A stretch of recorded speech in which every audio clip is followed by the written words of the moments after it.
better and better, in his role as that nickel spot. For Happel, do you look for him more at the star, or do you like him at deep safety? Or Happel can play both. But Happel can play both. So Happel is, he can play safety for us. He can play star. We've been, doing both. We don't know where he's going to end up, but he's smart. He makes plays. So he's a quarterback on the defense as well.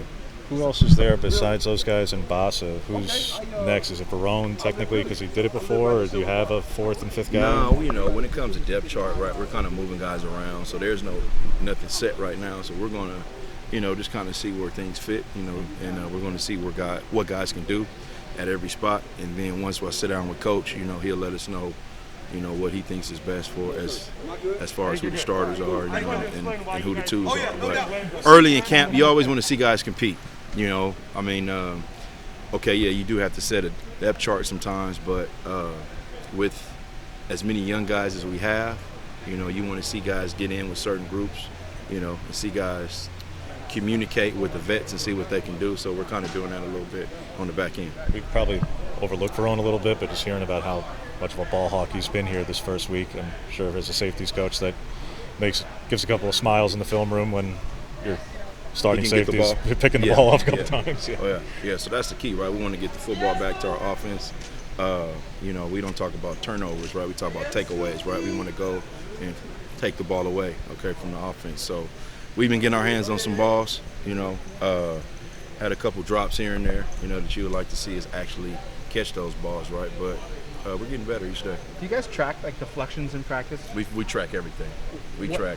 What's a typical day for deflections that you'd like to see? What's a typical day for?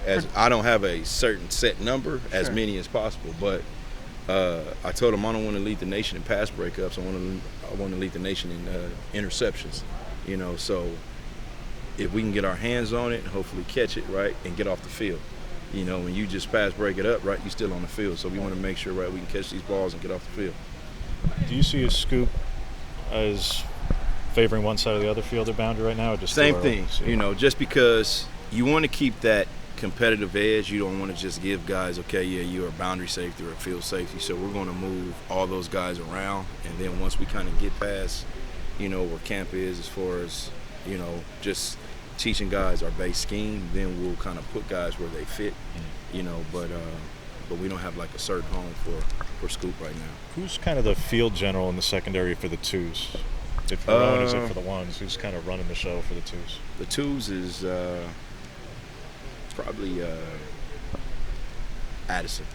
Addison's been playing for us. And, he's been playing some free safety, so he's a field general, as far as that right now.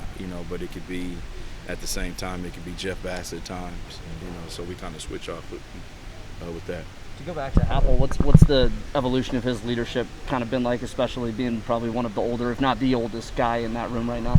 He's an old man in the room, so and he's not old obviously, but as far as age, he's the oldest in there. He's played a lot of snaps, coming from Boise now to the University of Oregon. He's been in a whole lot of different schemes, so his knowledge and understanding of the game is pretty, is pretty high. So he's a guy that, he can adjust. He can talk to you in our verbiage. So talking to him is like he's pretty much another coach on the football field. Thanks, Coach. We good? Thank you.